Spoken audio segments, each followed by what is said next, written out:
Today we're going to talk about drawing Lewis dot diagrams, but before we do that, we're going to need to understand what they are. And what they are is a representative of a special type of electron. Remember that electrons are your negative particles, okay? So these are negative particles, things with a negative charge, okay? And a valence electron, that word valence, means that's an electron in the outermost shell. Okay, so if we've got our little Bohr diagram, okay, we've got our nucleus there, right? And then we've got our rings like this. Ooh, sorry, it's a little lopsided. So we have 1, 2 in the first level. So we have 2 electrons in the first level, and then we have 8 in every level after that. So there should be 8, but if there's only, say, 6, 1, 2, 3, 4, 5, 6, I would have 6 valence electrons, okay? So I'm going to put in 8 so you guys can see what that looks like, okay? So 2, 8. And then every ring after that is going to have about 8. Okay? So the electrons that are not in that outside shell are called core electrons. So this is with 2 levels. I've got 2 energy levels, 1, 2.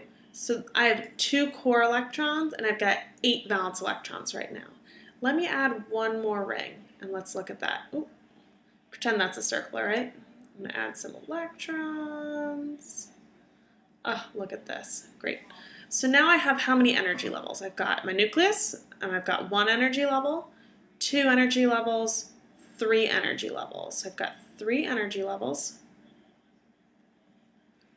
And then I have 1, 2, 3, 4, 5 valence electrons. Okay? And then all of my other electrons that are not valence electrons are going to be my core electrons. So I've got 1, 2, 3, 4, 5, 6, 7, 8, 9, 10 core electrons. Okay? When we're talking about valence electrons, hydrogen and helium only want 2 valence electrons. They can actually only hold 2 electrons in total. They only have 1 energy level. You can only hold 2 electrons. Every other level is going to want 8 electrons in their valence shell. So they want 8 electrons, all right? So again, that's the total number of electrons. It's going to be equal to your valence electrons plus your core electrons. It's a little formula you can use to help you remember it. And that way, all of your electrons are accounted for. They're either valence electrons or core electrons. Why this is important is when we start getting into our periodic table, we've got some trends. So this is group 8, and everything in group 8 already has 8 valence electrons, okay? So that means it has a charge of 0, okay? So here I've got 1 electron, I've got 2 electrons, I've got 3 electrons, I've got 4 electrons. I've got 5 electrons in my valence shell. I've got 6, I've got 7, and I've got 8 starting with neon. Helium only has 2, but it's happy with 2, okay? So if you see, this is the number of electrons that I have in each shell. Okay, I'm going to switch colors to blue, and we're going to look at what our ionic charge is. And what ionic charge is, it's just going to be the ion that's typically formed because you want to lose electrons or gain electrons until you get to an outer shell of 8 electrons. So I'm just going to mark those up for you. I want you to add them to your periodic table or redraw a nice little periodic table for yourself, all right? All right, so I've got my marker, and what I'm going to do is I'm going to write out these ionic charges. Remember that they're going to be the ones in blue. So this is going to lose 1 electron. If you lose an electron, you'll be more positive, and you'll become a 1 plus. Group 2 is going to lose 2 electrons, so it'll have 2 more protons, and it'll be 2 plus. Group 3 is going to lose 3 electrons, and it's going to be 3 plus. All right, we'll come back to group 4 at the end, all right? Over here, my noble gases, they are so ready to go. They have a charge of 0. They don't want to bond with anyone. They don't form ions, all right? Fluorine in group 7, the halogens are very reactive. They just want 1 more electron, so they snatch it, okay? So they grab an extra electron, they're 1 minus charge. Oxygen, 2 minus charge. They want to grab 2 more electrons. And nitrogen, that whole group, group 5, just needs 3 more electrons to fill that outer shell, so they're going to be a 3- charge. If you guys look at the pattern, what you'll notice about carbon is this group 4, they can either gain 4 electrons or lose 4 electrons. It's the same amount of energy either way, so we say that that's plus or minus 4. Okay? Awesome. All right, so now that we have looked at our valence electrons and our core electrons, and then we've looked at that ionic charge, what I want you guys to see is that your Lewis dot diagram is just going to be a representation of your valence electrons. And it's only representing your valence electrons, not your core electrons. So this only tells you about your outside shell. So electrons in the outermost level or shell, okay?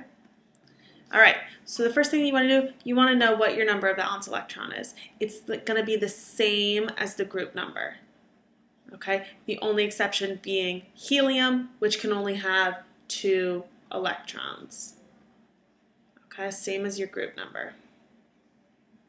Then you want to write your element symbol and picture an imaginary box surrounding it, okay? So I know off the top of my head that fluorine, F, is in group 7.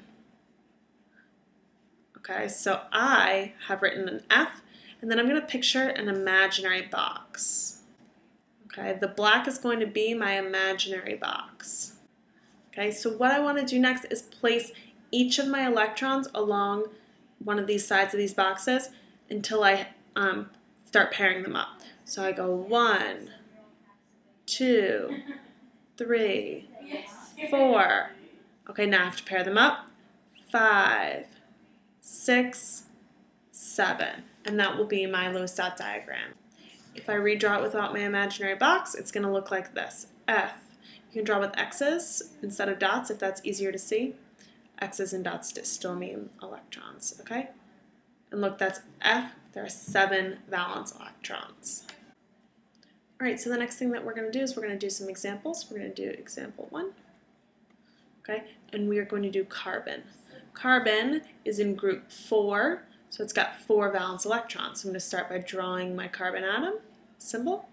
Then I'm going to place my electrons. 1, 2, 3, 4. You'll notice there's 1 dot on each side. You don't want to pair them up until you put 1 on each side. Okay, so that's one example. Let's try a second example here. Let's do oxygen. That's a common one. Okay, so that's example 2. We're going to use oxygen.